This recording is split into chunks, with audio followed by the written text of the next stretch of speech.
Hello guys, welcome back to my YouTube channel Enable Website Design. In this video, I will show you to import single product page template in your Divi WordPress website. So now let me go in dashboard and make sure that you have installed WooCommerce plugin. So let me go and install it.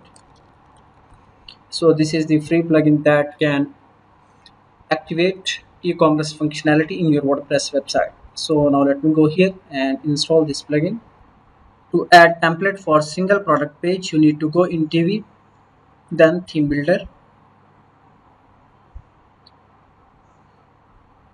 And here you can see this one, import template. So you need to select the template, this one, then click on import theme builder templates.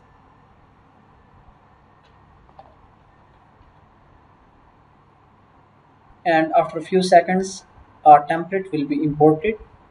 So you can easily use this template for all of the products that you have added in your website.